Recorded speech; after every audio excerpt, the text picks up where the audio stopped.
certain point, the Director of Planning, Jeff Knight, Ms. Cameron's, who represents the legal department. We have the stenographer, and the reason why is because this is a quasi judicial hearing. So we follow the rules of court.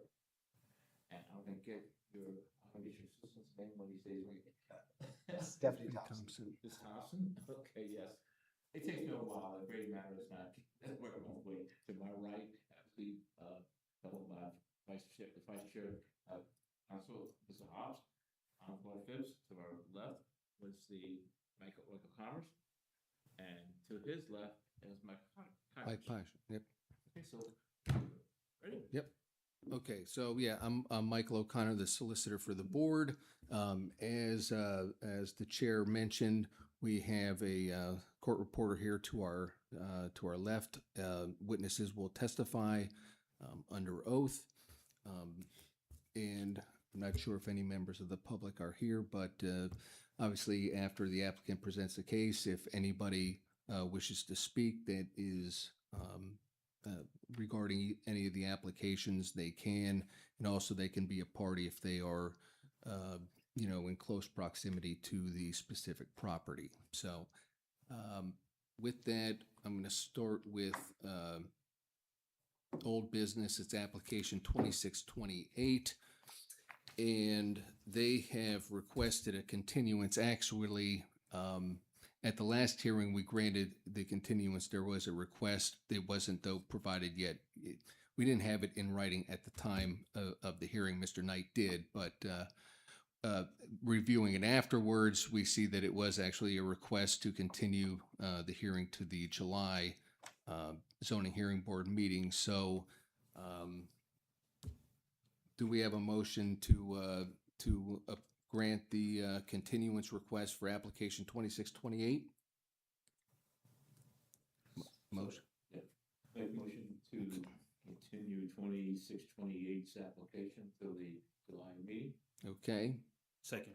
Okay. All in favor? Aye. Okay. And the request is marked as B3. There are two other requests prior to this for a continuance. So. Okay, so then with that, then we'll move on to the new business. And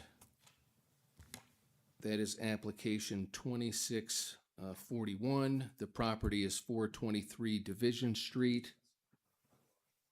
Okay, the applicant is here. Okay, good. Why don't we swear in Mr. Knight, the planning director? I do. Okay. And who is here for the applicant? My name's Christopher Jackson. I'm the owner of 423 Division Street. Okay. And is with Upscale Properties LLC, is that the company? Yes, sir. Okay. All right. I will why don't we swear him in? Do you swear to affirm to tell the truth, the whole truth, and nothing but the truth? Yes. Okay. So I will read in the exhibits and then we'll turn it over to Mr. Knight for a summary of the application and proceed from there. So we have B1, proof of publication in Patriot News, published May 31st, 2026 and June 7, 2026. B2 is a letter sent from the planning director to the applicant notifying of the hearing. B3 is a hearing notice posted on the property. B4 was a notification letter sent to neighbors. I will get into that in a minute, though. B5, application packet with attached photos of the property. B6 is a deed to the property establishing applicant standing to pursue the zoning relief. B7 is a planning bureau case report, and B8 is the planning commission resolution. Mr. Jackson, so one of the requirements is, though, that the applicant send the properties within 100 feet of the specific property, the 423 Division Street notice of the hearing. Do you, was that done, or do you have anything? So I have the actual letters. I did contact zoning, Mr. Knight, and the secretary. Their system was down at that time, but he told me they would get back the addresses I needed to send them out to. So. Yeah, I think there was maybe some miscommunication between Planning Bureau staff and the applicant and the applicant's representation. There was another individual who was working with the applicant.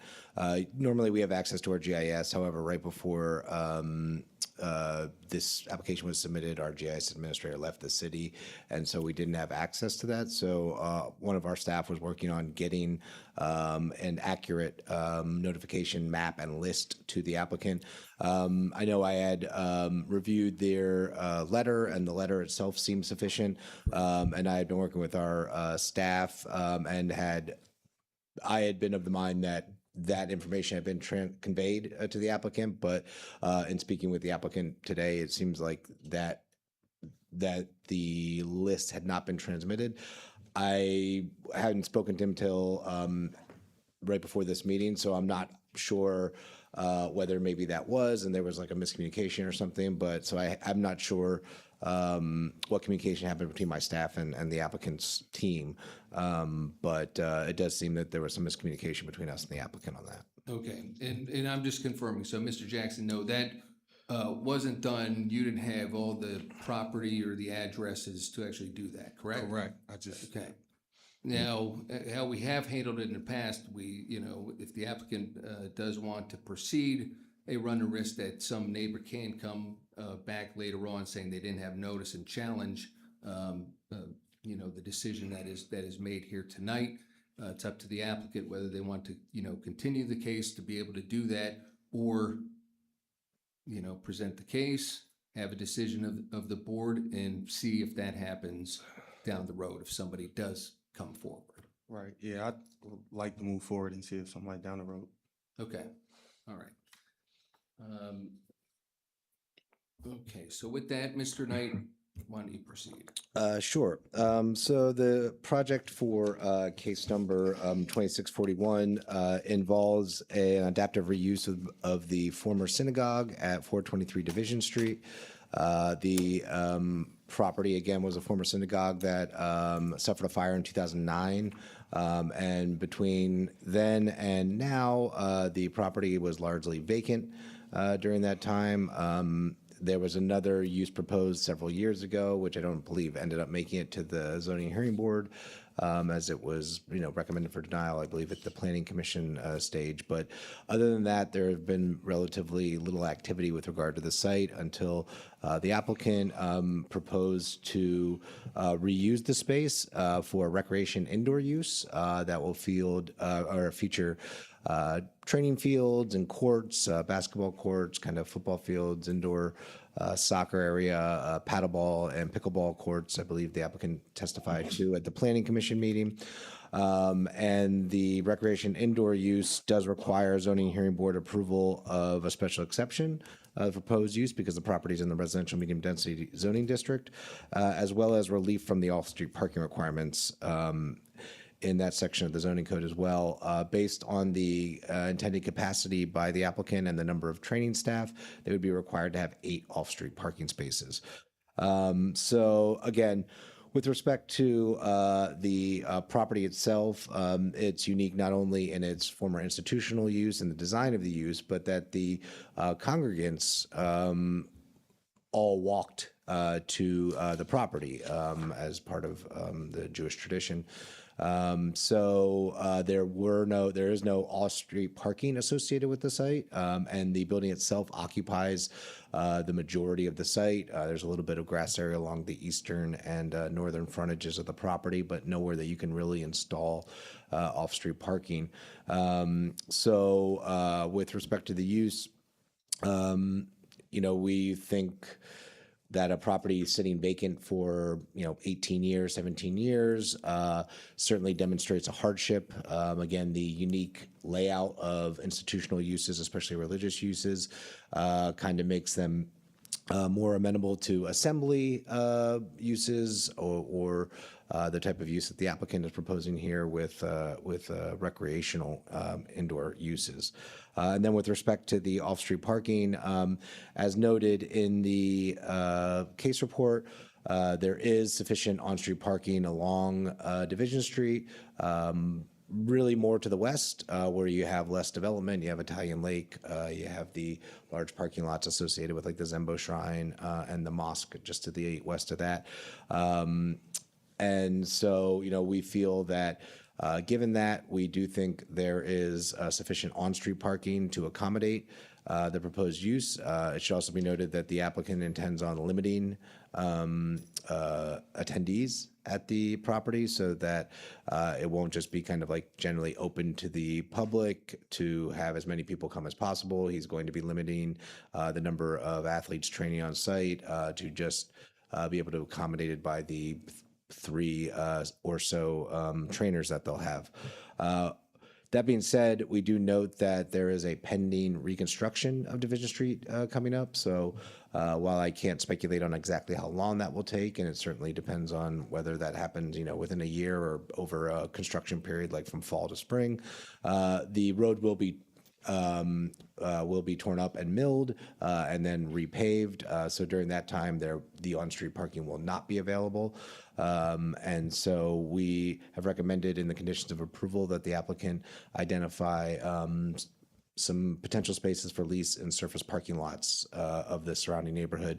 As we noted, the Zembo Mosque has some parking, the Scottish Rite Temple has some parking. So there are lots nearby that the applicant's clients could park at and walk to when the street itself is not available for parking.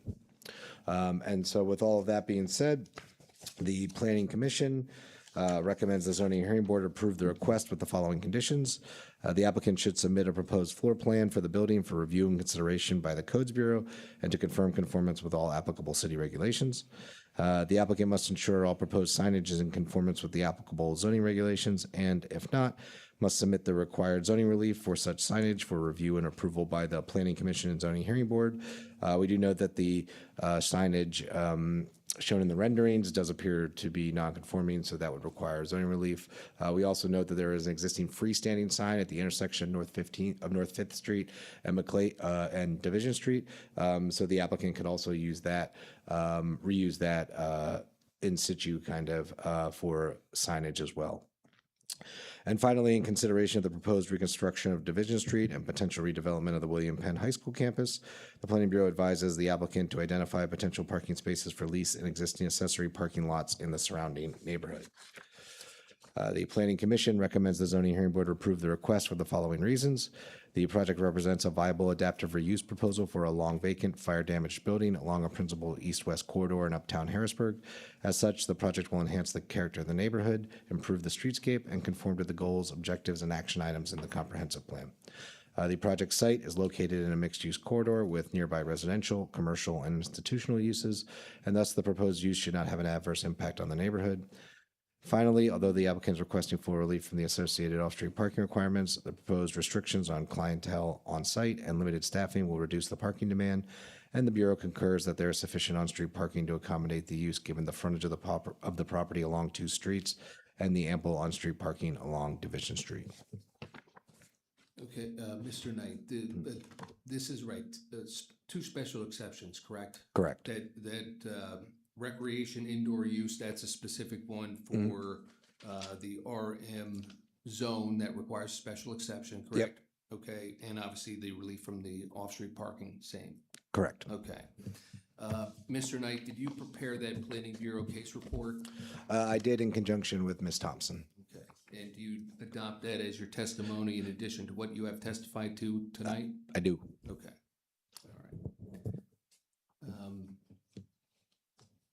Any questions for Mr. Knight? You want to just move on to? All right. Mr. Jackson, you heard the testimony of the planning director and the conditions. Are you okay with the conditions that the planning director mentioned? Yes. Okay. Now, this is your opportunity to testify, present any evidence in support of your application. Yeah. Make sure you speak right into. You guys have the pictures and whatnot, so. Yeah. Right. We have the application and everything that was submitted with it. Yeah, well, yeah, that's pretty cut and dry for me.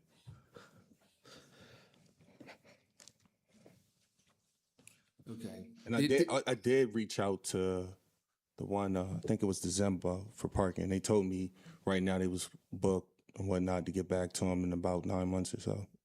Okay. And did you prepare the application? Yes, Okay. And do you adopt that as your testimony here tonight? yes. Okay. Questions for the applicant, planning director?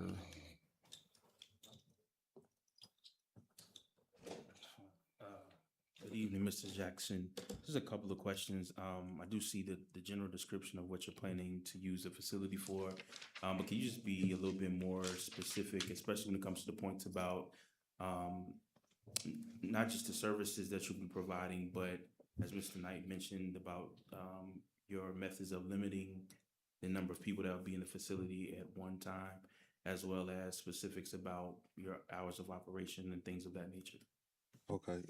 Yeah, so it's just sports related training. Couple athletes will be training, youth mainly, and most of the hours will be like school hours, 4 to 9, 4 to 8. We haven't nailed it down yet, and usually the sessions will be somewhere from like an hour, hour and a half. So it will fluctuate from those coming and going. So, and it's not like open to the public. We're not a nonprofit. We're not doing anything like that. It's just a facility. We just want to train the youth, give them a training facility. That's all. So it'll kind of be like private, like Correct. scheduled sessions. Correct. Okay, sounds good.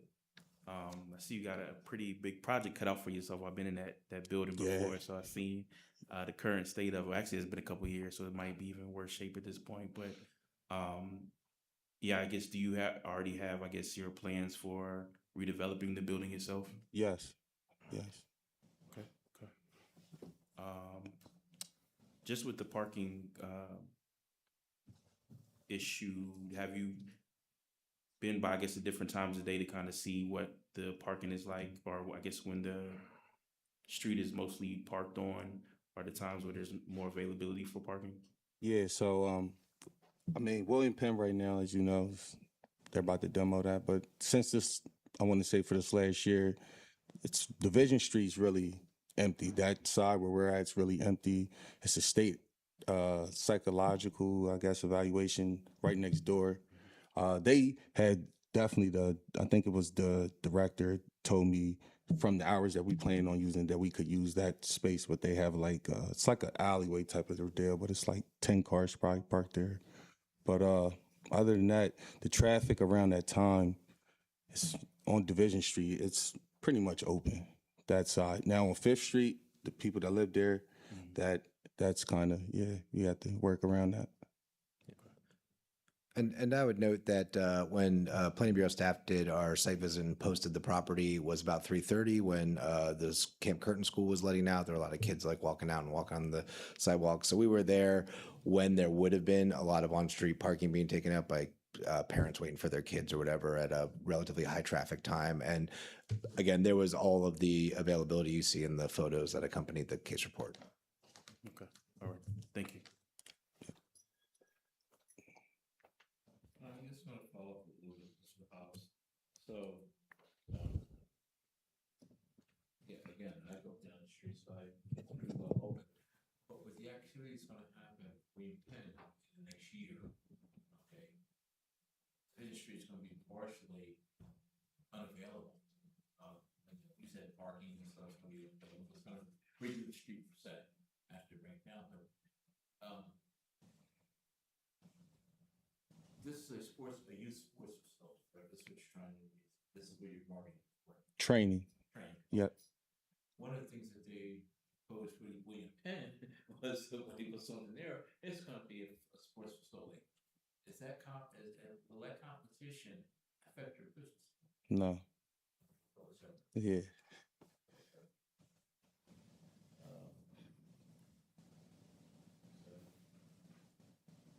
One second.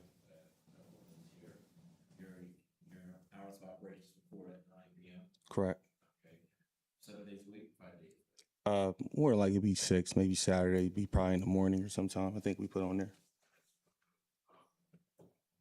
Morning and afternoon, I think it was like 9 to 2 or 11 to 3 or something. And you said this notification talking to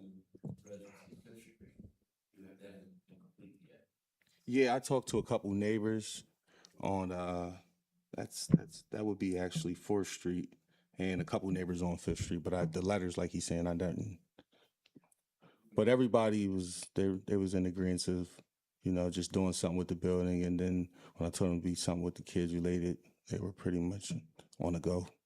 Is there any plans to follow up if people get something right, issue something? So you have something on record. I mean, I guess the applicant would have to answer that. I might recommend that they send out the letters anyway, even after the fact, and advise them to, and solicit input from anybody, any recipient that might, impact the number of people they have or hours of operation or something like that. Look, either pro or con, either way, just letting people know Right. what we're gonna do. And, may not be an impact on you, but we know that, what do you think? That's all I've got. Any questions for us? No. Any questions? I just have one question because I'm curious. So, do the kids pay a membership fee, or are they paying the trainers by the hour? Oh, membership fee. Oh, okay. Yeah, like a monthly membership fee. Oh, okay. That was it. I just was curious. Any other questions? Good, all right. I'm gonna step out for a minute.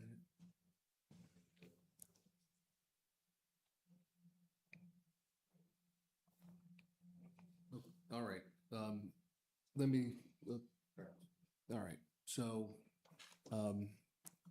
is there a motion to approve with the conditions stated by the planning commission? And also, I would just say, if this is acceptable, 4th condition, that applicant agrees to comply with and restrict his operations to what he has in his application, and consistent with his testimony that it's not going to be an open, rec area or gym or anything like that. If those are the 4 conditions and that's acceptable, do I hear a motion? Yes, motion. A motion to approve? Yes. Okay. Do I have a second? Okay. All in favor? Aye. Okay. And you'll get a written decision within 45 days. Okay. Okay, thank you. All right.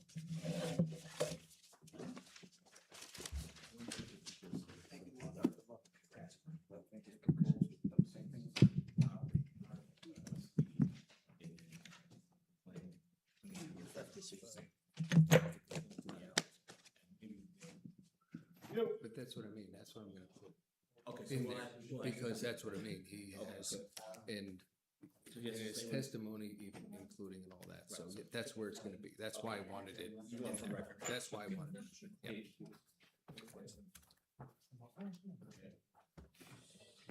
This is, you can't be going, they can, a year later. This one. Two. Sorry. Just trying to get my good deed in for the day. He left his phone on the chair. Oh, that's what it was. I figured you were running for some reason. Thought you were going after business. Okay, next Get me we to the next have one. application 2642. And it is the applicant Brenneman Properties LLC. And I also believe it's Fernandez Realty Affordable Homes LLC. Those are the applicants. And it is variances and special exceptions. Special exception is for the multifamily dwelling use. Variance for the parking lots to be used for the multifamily dwelling use. Also, I think I saw in there about a variance with regard to a driveway width. If that, is necessary, then you can bring that up. But the other thing is the density. Also a variance for the density. In looking through everything, though, I would recommend that the board also consider, though, for the parking, a special exception for zoning relief for the off-street parking requirements in looking through the Planning Bureau report and information before the Planning Commission, that testimony and that type of thing, that also be considered by the board in addition to the variance for the parking lots. Okay? Mr. Knight, you were sworn in for the prior application. Will you consider yourself sworn in for this application 2642? Yes, I will. Okay. And who is here for the applicant? Michael White, Brenneman Group. Okay. And Esh McCombie, 100 Pine Street, Harrisburg, Pennsylvania, with McNeese, Wallace, and Nurk. okay. Why don't we swear in Mr. White? Raise your right hand. Do you swear affirm to tell the truth, the whole truth, and nothing but the truth? Yes. Okay. I will read in the exhibits and then we'll turn it over to Mr. Knight. So we have B1, the proof of publication, Patriot News, May 31, 2026 and June 7, 2026. B2, the letter sent from the planning director to the applicant notifying of the hearing. B3, hearing notice posted on the property on May 28, 2026. B4, notification letter sent to neighbors and the certificate of mailing. B5, application packet with the attached narrative, plans for the project, and photos of the property. B6 is agreement of sale and deeds to the properties establishing applicants standing to pursue zoning relief. B7 is the Planning Bureau case report, and B8 is the City of Harrisburg Planning Commission resolution. If I didn't state which properties too, it's 2100 North 3rd Street and 327 and 329 McClay Street. Okay, so with that, we'll turn it over to Mr. Knight. Yes, and before getting into the case report, I wanted to provide the board with an additional piece of evidence here for, this is in regards to the off-street parking issue. Thanks, Joe. Okay, well, right, these are at least a narrative and photos of North 3rd Street and McClay Street, correct? Mr. Correct, Knight? yep. Okay, and we'll mark this as B9, okay? Yep. So, and I'll address that as I get into the reading of the case report a little bit here. So again, the applicant is proposing to convert the existing 3-story building into a 13-unit at 2100 North 3rd Street into a 13-unit multifamily dwelling, and also create a 6-space accessory parking lot on the properties at 327 and 329 McClay Street. The multifamily dwelling use requires a special exception, and the proposed density on site requires a variance. And variances are also required for use of the vacant lots as an accessory parking lot, having them be the principal use of the property, and also for the width of the driveway as noted, and that's generally just a portion of the zoning code designed to prohibit just block-long curb cuts for the purposes of safe ingress and egress.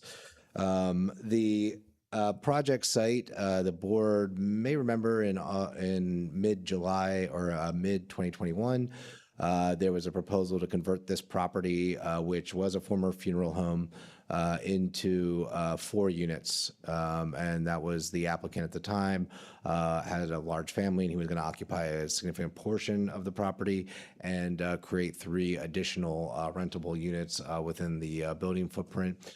That proposal or that request was approved by the zoning hearing board, and the applicant did take out, I believe, submit building permits for work, but it appears that little, if any, of that work towards that was ever initiated. Otherwise, the property seems to have been vacant since sometime in maybe the early 2000s or late 1990s. It's a little tough to tell from the record. There are still building permits from 2006 and 2007 in the front window. So it's likely that there hasn't been occupancy since at least that time. So it's been at least 20 years vacancy of this property. The square footage of the lot on which the building is located, I believe, would allow 3 units by right. And the applicants are submitting the project through the city's affordable housing certification program, which essentially grants double the density of allowable development for 6 units. And of course, the applicants are, I think it was ultimately like 7.2 or something, but the applicants are ultimately asking for greater relief, even beyond the density bonus provided by the affordable housing program. The Planning Bureau feels, given the extensive density, extensive vacancy of the property and its somewhat unique configuration. It was a functional funeral home for decades, and so it's kind of not laid out for residential use. And their intended target audience of people making, I believe, 60 to 80% of the average median income for the neighborhood. That, given the size of the building, which is about a little over 9,000 square feet, the requested type number of units is generally appropriate for the site. As you can see in the case report, we did recommend the consolidation of 2 units on the first floor and 2 on the third floor. In working through the discussion and testimony at the Planning Commission meeting, the Planning Commission did pass in their resolution a requirement or a recommendation that the project be limited to 12 units total.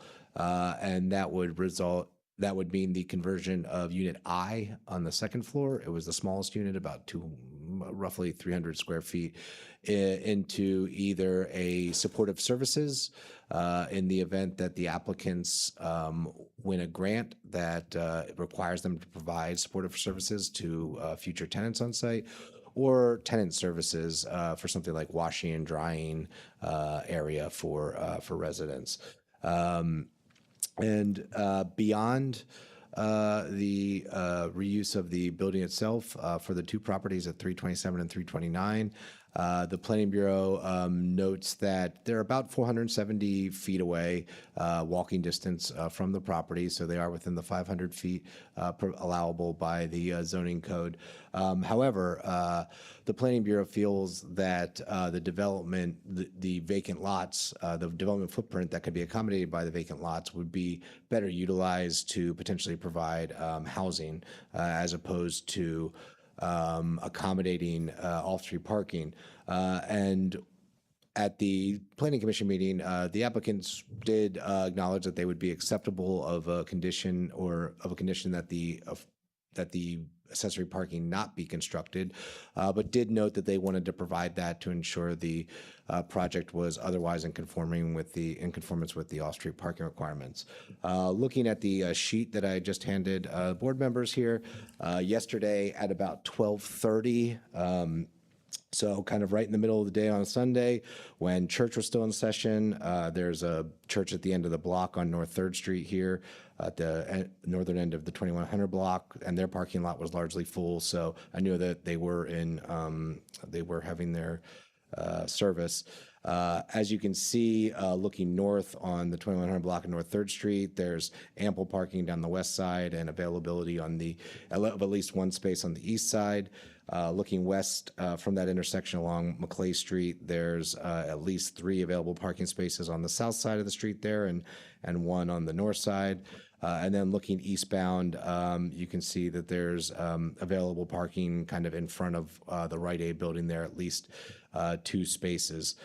So in all, during a time that we would expect the on-street parking to be most utilized, being that it's not during a regular workday, so people would be at home, and there is a religious service occurring at this time. So even if those congregants weren't maybe using all the on-street parking, they might push other residents of the neighborhood kind of to use more of the on-street parking. We see the actual availability of on-street parking so that there is enough on-street parking during a otherwise well-utilized portion of the day, that they can accommodate the demand for off-street parking from the tenants of the building. We also kind of noted that, you know, the proposed parking lot's about 500 feet away roughly, and you have to cross two major streets to get there and go uphill. So if we're looking at, for example, the individual who would be utilizing the ADA space in the parking lot, you know, are they going to be doing this at 5 o'clock at night in the winter when it's cold and there's ice on the ground? Or are people going to try and find parking closer to the building if it's available? And, you know, I think it would be human nature to just grab the easiest parking, which would be likely, you know, adjacent to the building. And again, which we've kind of demonstrated, at least for one point in time, is available. And for those reasons, we feel that it'd be better if the 6-space lot was not formally developed as a parking lot, but remained a potential development site for ideally housing, but hopefully something else.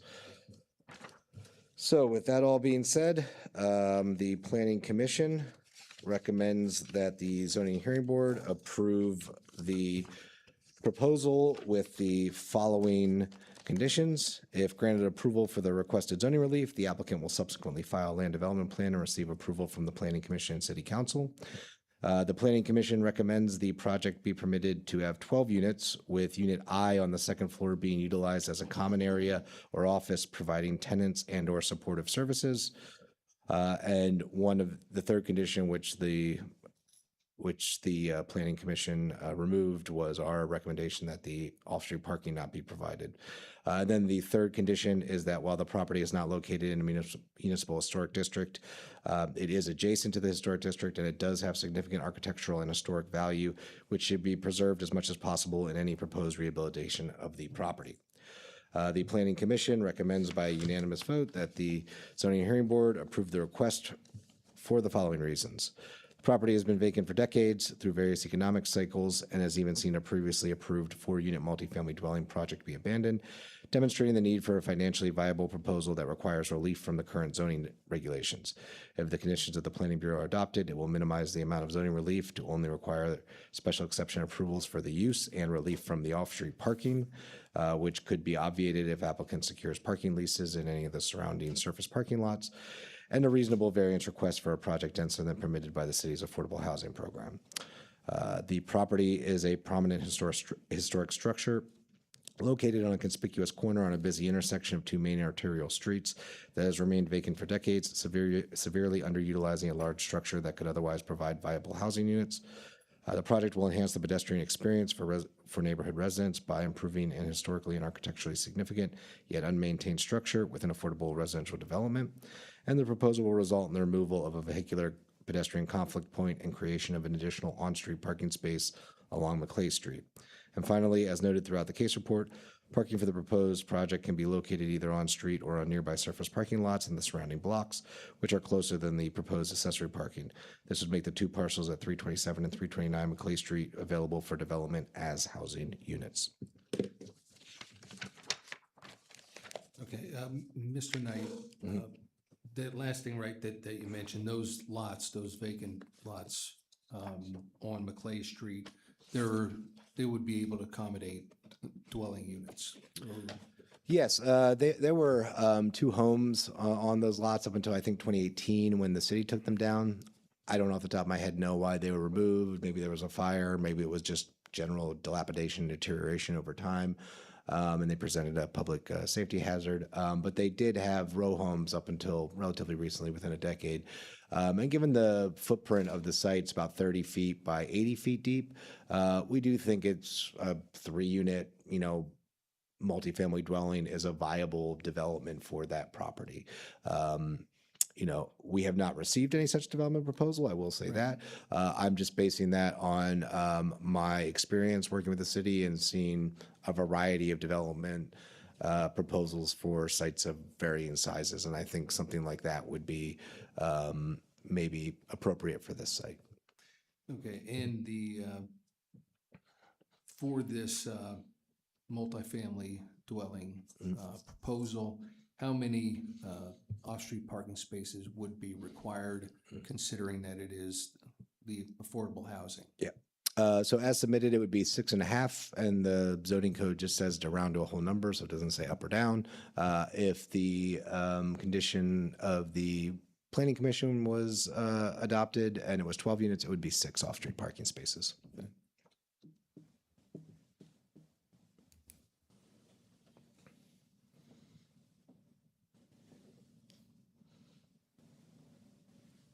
And based on then your testimony, then that with B9, that could be accommodated on North Third and McClay Street, those required off-street parking spaces? Yes, I agree with that, yeah. Okay, Attorney McCombie. Thanks for having this evening. I think in light of Jeff's testimony, we're going to mix up our presentation a little bit, get through it a little faster, cut to the chase, and get to the parking. But I do want to walk through the exhibits. So, Mike, if you could please state your first and last name for the record again, provide your address. Michael White, 25 North 4th, Harrisburg. And could you talk a little bit about your background in the industry, the real estate business? Yeah.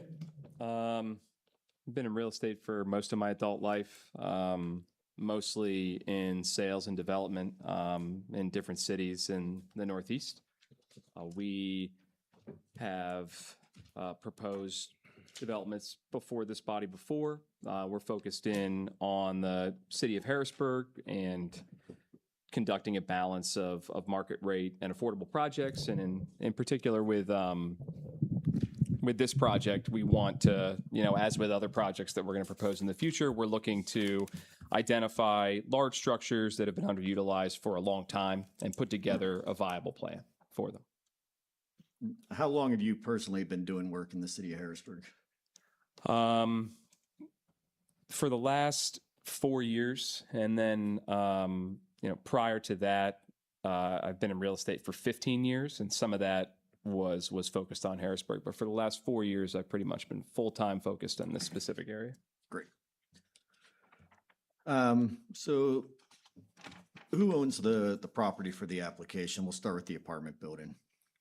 Is that Brenneman Properties LLC has it under contract? Yes. And then does Fernandez Affordable Homes and Fernandez Realty Group own the two properties at 327 and 329 McClay? Yes. And are Brenneman Properties and Fernandez planning to partner on this project? Yes. All right. If you could turn to the first page in the packet, we'll refer to this as Exhibit A. Okay. That's going to be the aerial image. I tore your packet apart. That's all right. There you go. Yeah. Is that an aerial image showing the properties? Yes. Could you please use it to orient the board, north, streets that are in the area?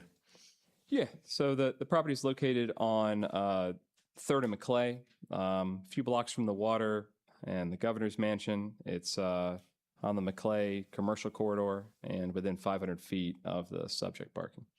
And is it the property that is highlighted in orange Yes. that is parallel with McClay? Yes. 2100 North 3rd specifically. Thank you. And then where's the parking lot property? The parking lot property is shown at the top of the sheet at 327, 329 McClay.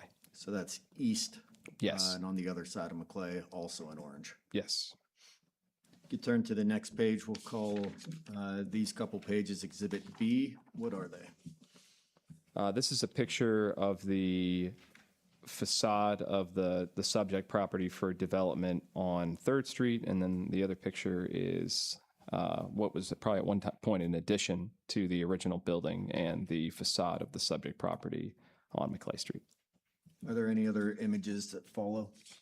We have, this is a current state of the interior. It's a mix of storage and, demoed items and water damage and a prior residence. So it's the building currently is very haphazard. It's been using for construction storage. And then Great. We'll stop there for Okay. Yep. That's A2, right? That was A2. Yeah. Yep. Okay. Thank you. And then do you concur with the testimony that Jeff gave with respect to the age of the building, the size of the building, those types of things? Yes. And that it's been vacant for approximately 20 years, give or take? Yeah, maybe longer. And the first floor originally or historically had been used as a funeral home, is that right? Yes. And what are you proposing to do with the property? We would like to convert and revitalize the property into 13 units, 12 of which to be leased and occupied, 100% affordable, between 60 and 80% of AMI. Thank you. So that's affordable housing as defined by the city zoning ordinance? Yes.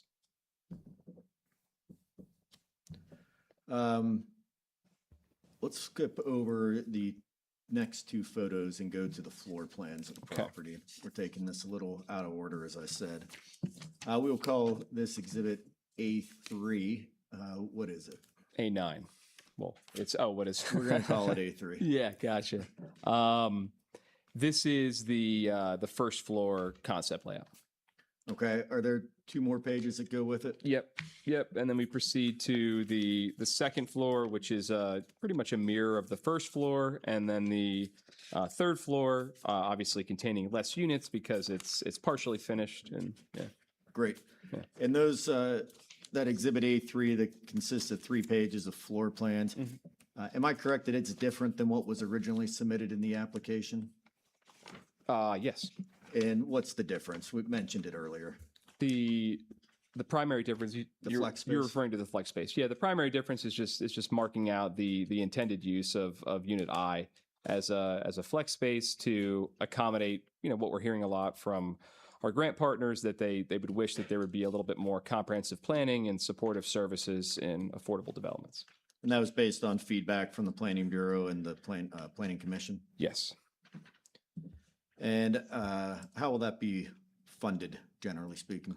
There's various grant sources and organizations that focus on supportive services. So the Capital Area Behavioral Health Collaborative, other similar organizations that are looking to be able to fund the inclusion of supportive services for residents of developments that they're interested in. So. And you'll partner with Latino Connection on that?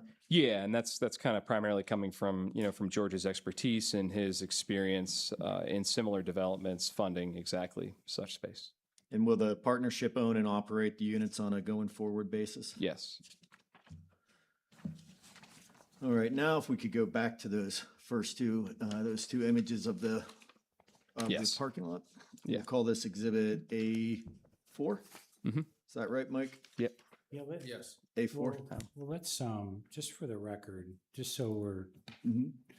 so the first one is already marked A1, that's the aerial, right? Yeah. But yeah, it's marked A1, not by our markings. That's a marking from CDA Okay, as to their packet that they gave us, so it's, so you want to mark that just A?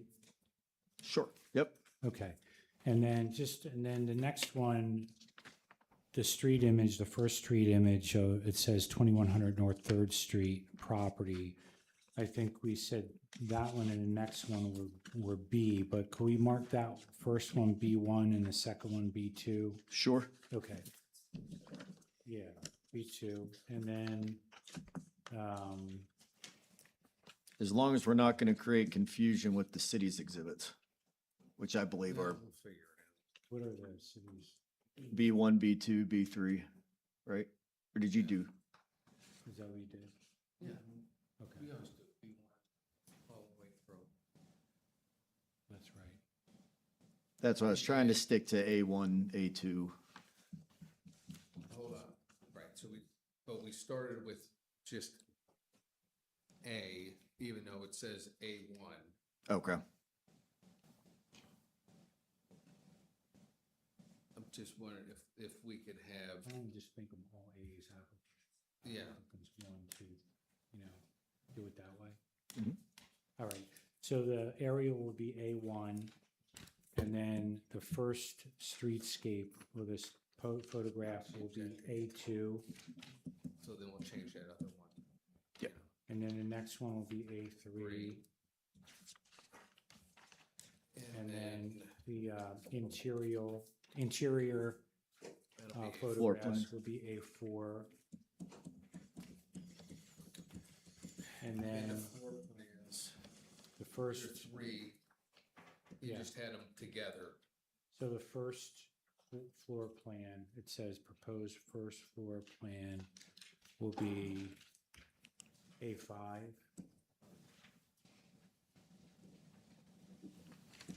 And then the second floor will be A6. And then the third will be A7. Yep. And then I think that's where we are, right? Okay, so then let's go to the next page.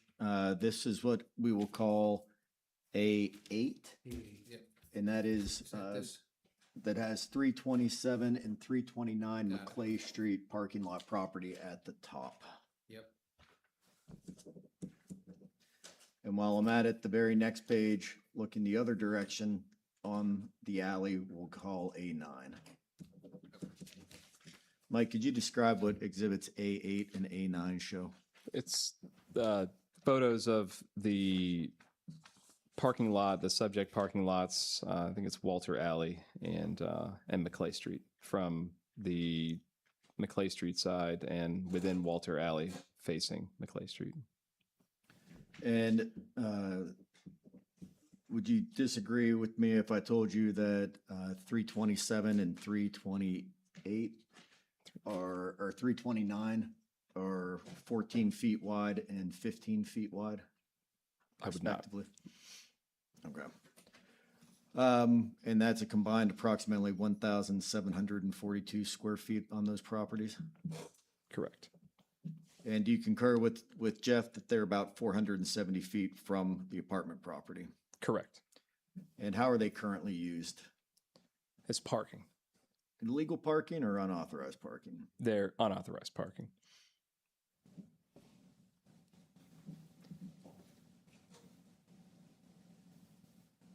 And how will access be provided to those parking spaces? We're proposing a curb cut and a consolidation of lots, a curb cut and working with CDA on a redesign for permission to access, landscape architecture, and site work. Great. So let's turn to the last page in the packet then. And we will call that Exhibit A10. What is Exhibit A10? Exhibit A10 is our site plan for the parking. And how many spaces are we providing, 6. including a handicap space? Yes. Is the green area landscaping? Yes. In your opinion, would this clean up this corner relative to how it looks now? Yes, I think it would be a vast improvement. So we'll go real quickly through the relief. I think the solicitor mentioned it earlier, but to confirm, Section 7-3073B requires minimum lot area of 750 square feet per dwelling unit for low-income affordable housing in the RM district. The property's 5,663 square feet would permit 7.6 units. If you add the area for this parking that we're talking about, it would permit 9.9 units. We are requesting 12 units. So Mike, why are the additional units necessary? I think that just given the size of the building, we haven't mentioned there's a bi-level 3,000 square foot finished basement. So there's even beyond the habitable area proposed, there's significant renovation that needs to be done to even more square footage, making the project more expensive. I would say that smaller units are inherently more affordable too. So sometimes we look to unit size as a gauge for affordability. As the project stands, given there's some design challenges in terms of access to the property. As you can see in the picture, it's elevated. There's going to be extensive ramp systems for access. And as it stands with our current budget, we're going to need to raise over $1 million and only be able to achieve bank financing for half the value of the project as it stands at 13 units. So financial feasibility, affordability. We also, on top of that, just to be in compliance with what we understood the ordinance to be, we've acquired these lots. We're going to spend additional resources on, these lots to make them, functional as parking, permissioned access, repaving lines, landscape architecture. So the project is, has a lot of expensive considerations, but we feel that that's been the reason that it's been vacant for so long. So we're trying to propose a solution that is also financially feasible. It's difficult to raise grant funding, even with a great partner like George, who's very experienced. So we feel that the 12 leased units are essential given all those challenges. And so putting the parking lot aside for a moment, I think you commented at the Planning Commission meeting that you're going to require approximately $1 million in grant funding just to get the 12 units to pencil out. Yeah, and this is just for base financial feasibility. This is to get approved for a maybe even a sub 50% loan to value bank financing, just to meet the basic loan requirements. The next part of relief is asking for a variance from the definition of accessory use to permit parking, accessory parking off-site. Am I correct that that's required because the property is fully built out with the building? In other words, the building coverage on the property is approaching 100%, so there's no room? Yes.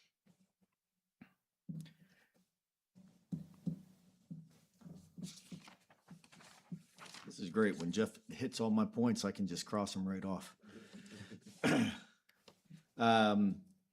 Going back to the parking lot for a moment, you talked about it already being used for unauthorized parking. So that's not parking that is for Mr. Fernandez's company. Those are people that are just pulling in and using it. Yes. And then we need a variance for the driveway width. Is that because access from Walter Alley to the parking lot is going to be approximately 59 feet wide when the ordinance limits the width to 35 feet? Yes. Is that more or less because you're pulling right into the parking spaces off the alley? So technically the width is all of the spaces. Yes. Does that also help though with visibility and when you're pulling in and out? Yes. And did the applicant propose to have back-in parking only so that when people are pulling out onto Walter Alley, they'll be looking forward as they pull out? Yes. In your opinion, will the proposed use generate heavy truck traffic or create any significant nuisances? No. Are you familiar with the narrative that was submitted with the application? Yes. And to the extent applicable, do you adopt the comments made therein as your own? Yes. Thank you. Just a few other things on the parking lot. As Jeff said, we think the parking lot is a benefit to the community. Right now, you can see what it looks like there. People are just pulling in and parking. This would clean it up. This would light it up to some extent. This would make it so that, even if people aren't using it because the affordable housing people are parking nearer, it will at least be a monitored parking lot and at a corner that's cleaned up. At the end of the day, I never thought I'd find myself here arguing that we want to provide parking and Jeff arguing that we should have the special exception to provide no parking. But I think a lot of the feedback from the Planning Commission was telling. Their feeling on it was these lots are too narrow. They're never going to be built on for housing. They haven't been built on for housing. There are plenty of other locations in the city that can accommodate that type of housing. There you had an engineer, an architect, and an attorney kind of all saying the same thing on the Planning Commission. We hear you. We would love to see these built out as residential units, but the reality of the situation is it's very unlikely that they will be built out in the near term. The good news is if they were ever wanted to be built out, it's just a parking lot. It doesn't take a whole lot to tear up a parking lot and pull out the landscaping and build it. So I think at least in the short term, it cleans up the area a little bit. And if down the road, the partnership wants to expand and put an apartment there, they certainly can come back. And at that point, I'm sure we will have the planning department's full support for a special exception to reduce parking to 0, and we can put the building in then. But for now, we feel like it's an add for the residents, especially on those snowy days where you may not want to park in the street, to have something that you know you're going to be able to pull in, even if it means you've got to walk uphill one way, but still downhill the other way, is not a bad deal for them. So again, with that, I think, we are not in complete opposition to what the planning department is saying. We think it would make the project better. The planning commission seemed to agree with us, and that's why we're seeking that, the parking lot. Mr. McCombie, are you making requests in the alternative for a special exception for off-street parking also as an alternative to your request for a variance to the lot? We did not in the application, but if it's the preference of the board, we are happy to add that and let the board choose between one or the other as alternative forms of relief. Okay. And otherwise, the 12 units, that's what's being recommended by the planning commission also. Correct, and that's why we changed the floor plans to depict the 12 units that the planning commission recommended. We came to them with 13. They recommended 12, so we adjusted the plans and resubmitted those tonight as one of the exhibits. And so with that, we eliminated 1 unit and are converting it to the flex space that we had talked about. So are you in agreement with the planning commission's conditions then? Land development, yes. 12 with the flex space, yes. Eliminating the off-street parking, or, doing the off-street parking, eliminating Jeff's condition, yes. And the architecture, we are in agreement with, because we're not doing anything to the outside other than the ramps. So we agree with the planning commission's recommendations, yes. All right. Questions?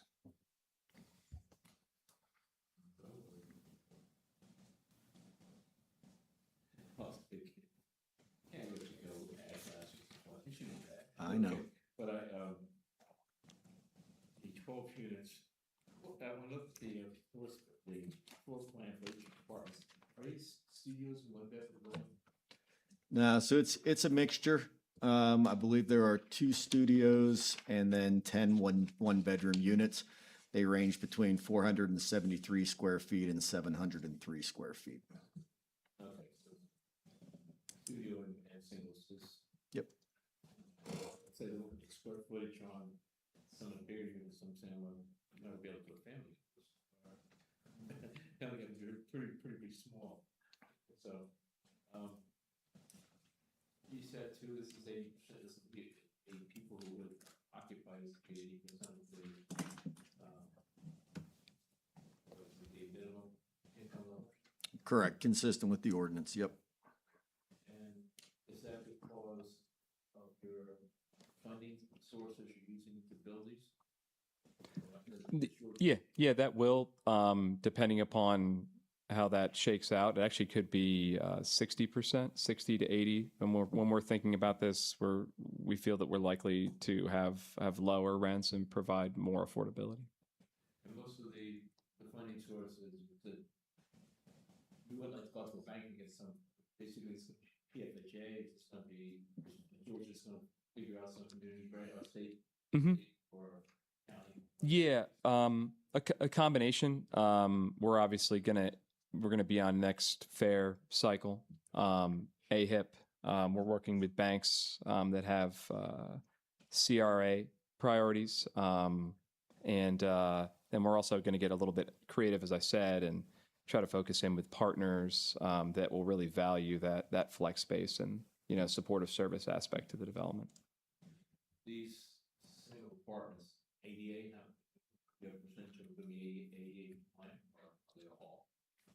We always, especially working with CDA and local architects that understand what units need to be Type B and the appropriate accessibility. We always, as part of our design considerations, as we advance, we make sure that cabinets, egress, access ramps are all, code and ADA compliant. I see the floor spaces here in your. Do you have an idea of what they'll actually look like? As you build one out of something, some type of, some optics. We see the floor plan here, but what does the complete apartment look like? Instead of the cabinetry and stuff, how would it show up? Yeah, we have a typical like cosmetic palette that we work on. We like, first of all, I would say that this is going to be a gut renovation, and we're going to preserve historical on the outside and everything on the interior, so it'll be completely new. Final flooring, new cabinets. We like to do lighter colors, white and gray. Mix in some tile elements. So I think that they're going to be very bright, airy, lightly colored, entirely new units. Right down the street, it was the Yeah. You're not going to really change anything on the outside. You're going to basically the outside facades. Yeah, we think the outside has some really attractive elements, and as Jeff noted, even though we're not going to have the statutory historical requirements, we're going to preserve the historical character of the building.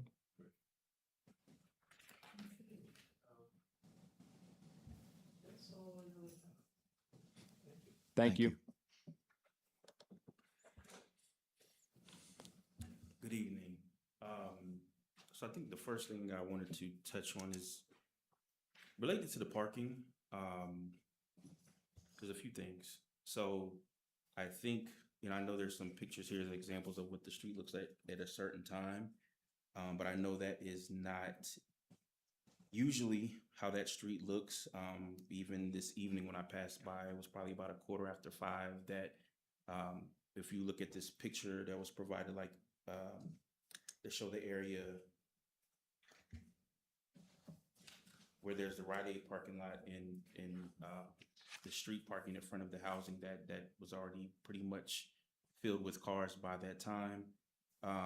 So that's concerned with the number of units that are requested. And I know you're requesting the separate lot, which is also a bit interesting to me. And it reminds me of another case that we had, I believe, last year, where a building that actually was a funeral home at that moment when the application came through, and they were requesting, I think, another lot to be used as parking.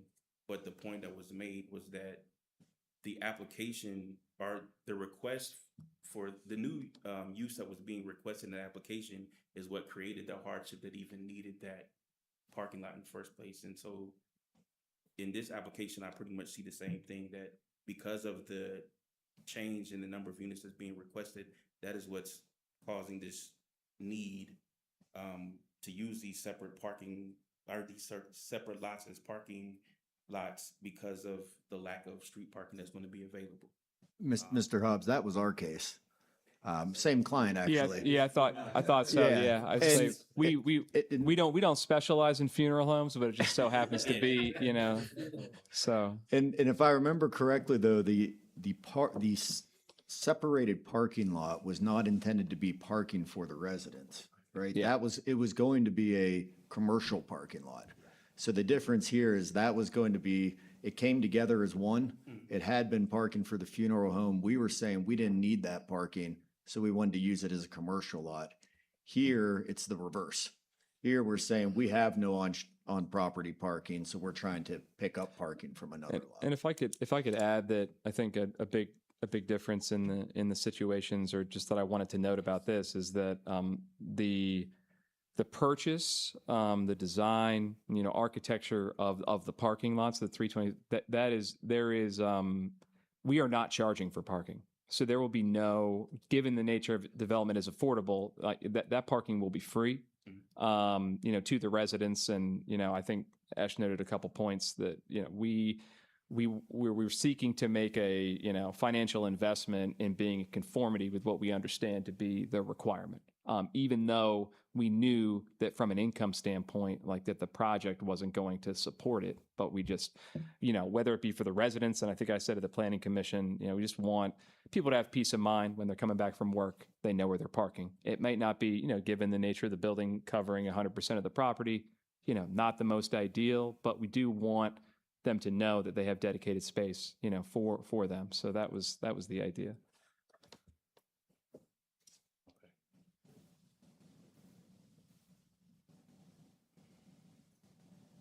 Okay, I might have another question about that, but I'll move forward with another question. So the other thing I'm just wondering about, you did provide some explanation in terms of like the financial view, right, of the entire project and the need for this to be, I guess what was originally being requested, 13 units and brought down to 12 based off of the planning commission meeting. But I guess what I'm pondering on is the difference, I guess, in the amount of time between this application and the previous application, and the difference in the number of units that was being proposed, which I believe the last application, I think it was said it was 2021, but I'm questioning that because I don't believe I was on the board at that point. I don't think I started my term in 2022, and I actually voted on that previous application. I was here too, and I didn't start till 2023. Yeah. So- That was, it might have been then because that was, there was another deputy director at the time. And I know I didn't handle it, so. You did. Wasn't there two applications on this property? That's what I, They approved the build out and not the parking. but I'm wondering if there was one way back and Well, then a I more think the recent one. I owner don't of the know. funeral home did it first time, and then you guys did it a second time. I've never done anything with this No, property. this Not was this the one. I The- seem to think there were two. No, I mean, we have had application, but that wasn't like a So- retired, So you know, this, like this one hasn't been used, the last, right, as app- a funeral home since what? I early think 2000s? since the 70s, actually, I think was the Maybe last. Yeah. it was another funeral home where they moved, they don't use that space anymore, and they moved out to a more, it was a funeral home, maybe not the same funeral home, Mm, but it had an accessory, a parking lot used to it. That was too, probably wasn't that That's, on one. site. Right, that's the one I was talking Right, about. so Yeah, maybe so it was there's- a different funeral home. But So I- this one, go ahead. I was gonna say, I think I can organize this for, for everybody. So there was on this property that we're talking about tonight, there was a prior application.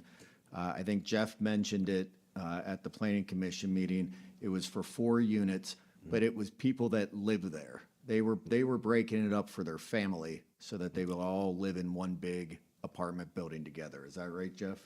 Or Well, along like I those said, lines? I'm pretty sure our previous deputy director managed it, but I do recall it was 4 units. One of the units at least was to accommodate the fairly large family that the owner had, and I don't know what was the intention with the other 3 units. So a little bit different of a situation, right? When you're talking about 4 units, but you're living in one of them versus, when you're not going to be using that as your home and getting, yes. But also though, that one wasn't even like developed, right? I mean, it's still more or less set up like a funeral home, right? That As- wasn't developed into those multiple units. I would say, like, looking at their interior photos, you see some framing. I would guess that might have happened during that time. Maybe It's tough not. to tell. Yeah, there's Okay. there's partially demoed. There's some framing.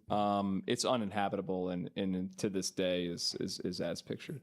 Yeah, so I think at the time, or Different one too. The one we were talking about, there were already units there, and they went to add additional units. Yeah, that's 1332 North That's Second a That's Street. the different other one. funeral. That was that one. Yeah. That's a different funeral. Us, yes. That was that other one. Yeah. Yeah. That was that other one. Yeah. Yeah. It was a different- Right. It was that other one. Right. Okay. so there has not been one for this then? There has, but There it was has. it was 4 units. It Okay, was Yeah. that that's, one. all right. Yeah. Yeah, so the last time this one was here, then it was for a family to live in it and have additional units. Yeah. This white man, yeah. I can't remember his name, but that's who the applicants were for the previous application for this particular property. But my question just about the financial part of it was that point about the difference in units and I know costs, which is usually is what's presented, right, is that the cost been what has been, I guess, rising costs over the last however many years is what has been causing problems for people to be able to fit the already allowed number of units into a property. But that's also a vast jump from going from 4 to 12 for something that was just, it had to be like 2023 when the previous application came in. And I know it's a different project, right? So it's not necessarily apples to apples, and saying that your, pro forma is going to be similar to theirs because it's a completely separate project. But that's just, in my mind, Sure. something to Yeah, consider. I'm with you. And I think the big difference, though, is if I'm moving in with my large family of 8 or 10 or 12, and I'm going to be renovating a large space for me and then having 3 other, that's very different than, you know what I mean? Like that, now that's all my cost because that's where my family's living. So I'm taking out my mortgage and I'm moving in. So I think it's a different scenario when you have a large family moving in that's going to be using up a large amount of the space.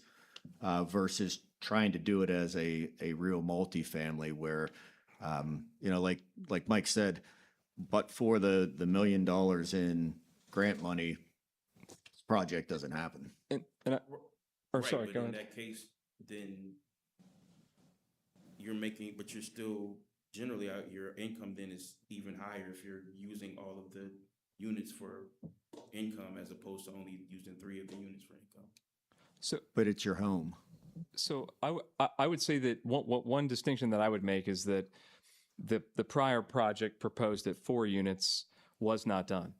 And I think it wasn't done because it's not feasible to turn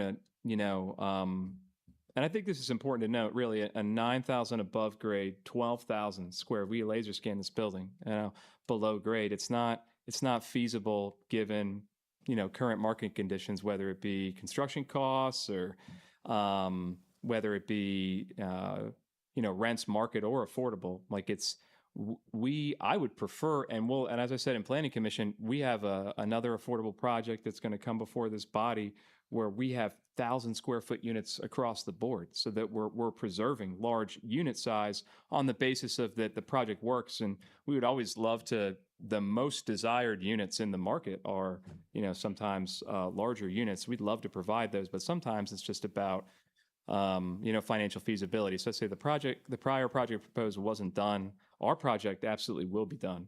And, the 50% LTV piece, that is a really driving indicator in that, like, we cannot get a bank to finance even half of this because even at the 12 proposed lease units, the income is so small in comparison to the cost of the project, which relates to the size of the building. Really just got this really, really, really big building with no parking in an area, that's zoned for only, 4 units without a variance. So it's just building, as we've seen for years and years and years, has been caught in a rock and a hard place. But we feel like that we have the ability to raise the equity, via grant funding, and the ability to design a feasible project. And this is what that represents.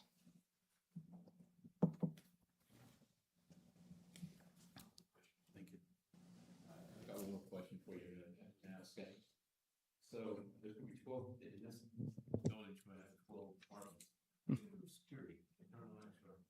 Oh, we always have a full access control package, so a large line item in our budget where there's only secure access to exterior and apartment units. So that's a big point. We our general contractor that we typically work with is expert at they've built many such structures, and we lean on them for that package. We're also going we typically do security lighting throughout. So it's a combination of, secure access only for, residents, and then also a well-lit property, and then the exterior site work, just general safety in terms of the sidewalks and the exterior of the building. Just thinking monitoring, I think you've covered a lot of big points here. Mhm. The parking lot, that's, where it's sitting at right now, there's no way you're going to check if you're monitoring that. It's just not feasible, is it? Oh, yeah. I'm asking a question here. Yeah. I mean, I think that we're going to be able to. So we self-manage locally. Our office is close, and we have communication platforms. I think that some of it is going to be community oriented, in that we have an open line of communication with all of our residents all the time, so they'll be able to notify us. And I think well lit tow sign, lines painted, and people expecting to be able to utilize their parking spaces. There's going to be a lot of accountability there. Do a video, you're going to work with the HPD, basically have some meeting with those guys so they can, if they want to monitor, if they have something happen before a call comes in, bam, they get somebody pull up the camera and say what's going on. Yes. Because that area can be active at times. Honestly, these little very active. It can be. Yeah. It used to be quiet. Go block up, it gets very active, and block down, it's like we're up to it. Okay, so. Yeah. Thank you.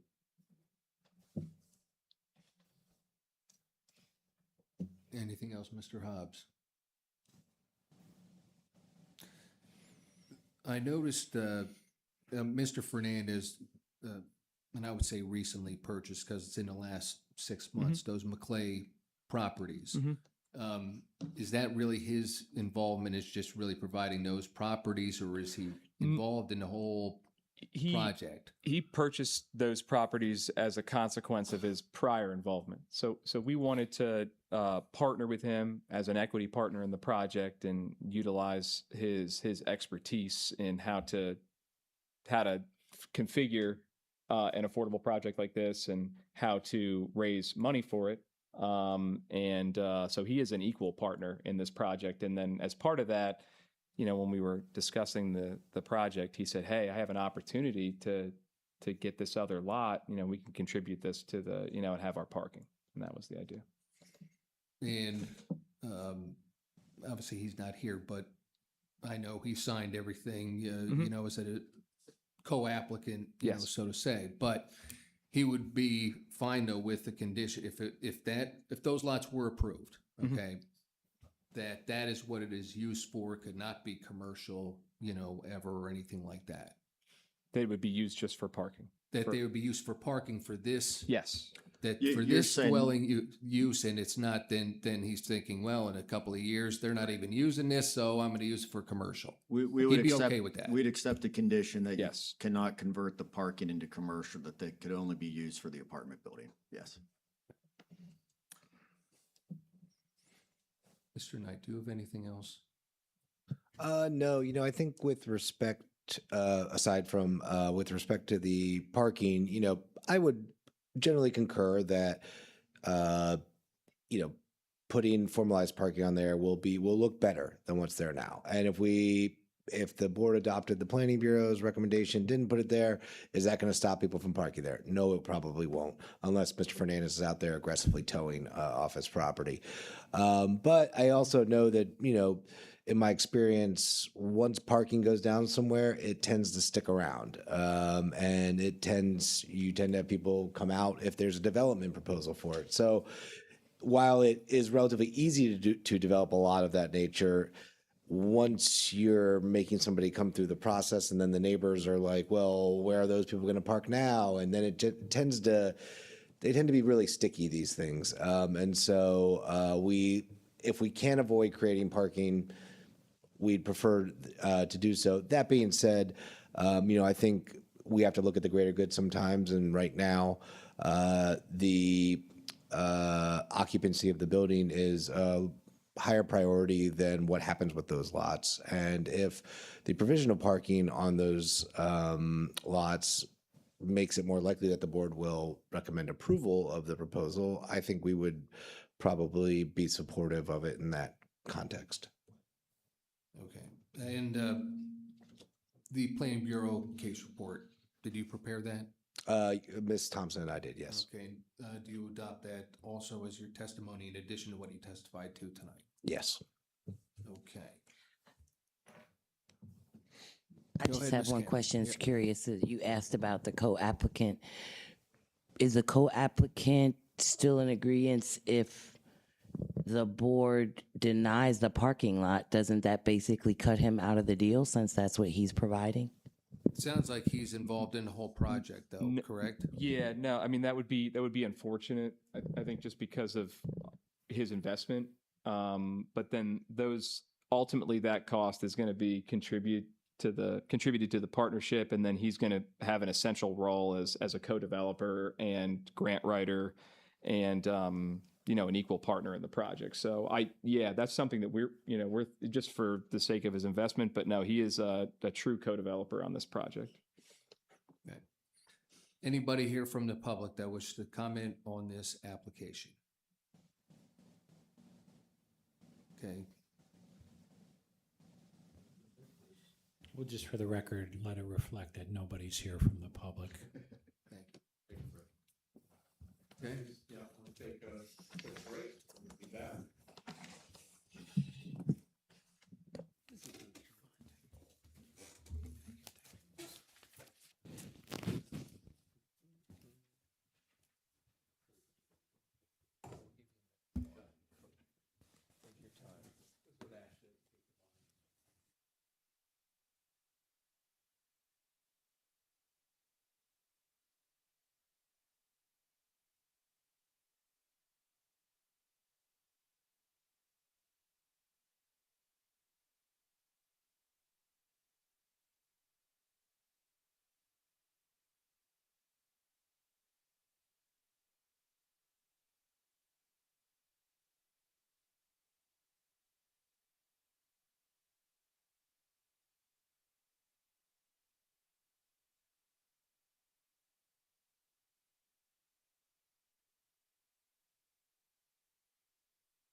I've had you home plenty of times early, so.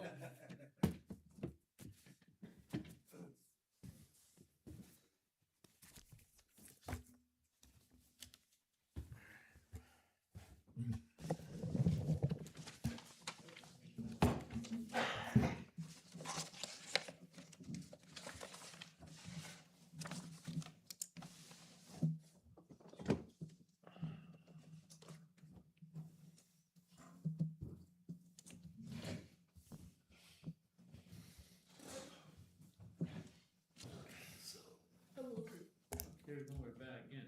Okay, Here's one more question. go ahead. Okay, one more question. And I always ask as an action business. Did you poll any of the neighbors on Third Street? Any of the people, what's wrong with you?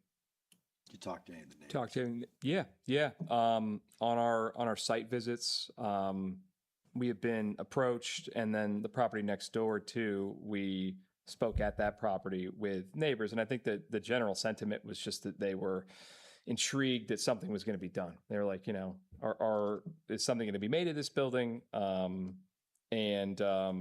We, told them about our plans, and they were very excited. Now that's like a small anecdotal sample, but every encounter that we've had about it, which we've had numerous site visits, has been overwhelmingly positive, and just hoping that it becomes something. And we did send the letters out. Yeah. And didn't receive any phone calls or outreach from the letters. Just one other thing that Jeff and I were talking about just before you came in was the idea that, I think I said this earlier, but I don't know if everybody caught it. When you combine the apartment property and the parking lot property, the permitted density goes up to 9.8. We're asking for 12. So a little bit more than 2 over what would be allowed on the properties together. So I don't know if that went into your conversation at all, but it was something we were talking about. And when I said to Jeff, I didn't think everybody caught that earlier. And Mr. Knight, is that correct? Is that the correct way to calculate under the code? I didn't run the number myself, but again, I think the allowable density for the principal property was something like 7.3 units, so I think it tracks that it would be an additional couple of units based on the square footage of the lots for the property. And that would be the planning bureau's position, that then you can use the lots to factor into that because it's within the distance or what? I mean, I guess this is an interesting situation where we haven't really gotten a lot where you can Right. have this like separate site, especially given the distance between them. I mean, if we're saying that, the parking is, necessary and, integral to the success of the overall project, I think it makes sense to consider those lots in conjunction with the principal lot. Right. Obviously, if that was what would be approved, probably, if the use variance would be approved, probably. But anyway, let me tell you where the board is at during deliberations. They want more testimony with regard to off-street parking. What they were provided was pictures during a church, while church was in session, of availability. Obviously, you heard a question from Mr. Hobbs about, hey, I just saw it at this time, but just looking at that we have it for during one time, that the testimony from Mr. Knight and by the applicant, both, either or, whatever, during different times, evidence of that, of what is the off-street parking, which means that the board would like to hold another hearing, if agreeable, for that additional testimony. So, applicant, why don't we look at you first? So There'll be next month an additional hearing. yeah, one Okay. additional hearing. Yeah, Okay. And this is, we're talking just about the parking right now. correct. Okay. And And what specifically would the board look for from the planning bureau as far as that? Are we looking for things like have photos taken at 8 a.m., noon, and 5 p.m.? Or are we looking for like more? Could be Data? either or. I mean, it could be both, but Okay. yes, the planning bureau can say, hey, listen, instead of just at this time, what other during the week, what 5 o'clock, whatever the testimony is going to be, the testimony is going to be that then they can consider whatever it is, and then I think that's what they would feel that then they can make some determination with regard to that, because based on just what they have, is really insufficient. Okay. Yeah, I mean, Jeff, I'd offer to you, I know how busy your department is. I think we can get photos on several random days and times and just mix it up if that's gonna help the planning department out. We can share them with you ahead of time. But of course, if you want to do your own, that's fine too. And okay, so we now have one more complicating factor to this, though. Mr. Phipps, the chair, is going to be out of town. He would be available by phone. Mr. Hobbs would be here. Obviously, that would have to be something that would be agreeable, to continue in that manner. We're fine with that. We want to get it settled. Okay. City council turn on the video, be able to dial in the video. We haven't, I mean, city council's done it. I will say it hasn't always worked super well at city council meetings. So, but I don't know what our regulatory allowance for something like that is for these board meetings, to have somebody, to have like Claude like phone in. I mean, it's what you guys allow, but we have done it before with a designee, with one, as long as the applicant is acceptable. Okay. I mean, but I don't think you have to, there is a way to work the Zoom in here. You would have to ask Emily, but people have appeared all the time before city council by Zoom. So I know there is a capability. Okay. All right. To our IT and Emily. Okay, applicant, anything else, or is that okay, agreeable to do it? We're Okay. good with that. So the request then for a continuance until the next, until the 20th. July meeting, is that Do you have the date? July 20? Yep. Okay. Okay, so request for a continuance. Board, do you make a motion to approve request for a continuance of application 2642 to the July 20 meeting? So moved. All in favor? Okay, that's what then we will do, and we'll see you on the 20th. Thank you. Okay. Yeah, we'll get it Yeah, figured out. I don't know what they do, but I know that they often have people appear, yeah. That way. Motion to adjourn. Second. You a translator? Or you need to go or? Okay, okay.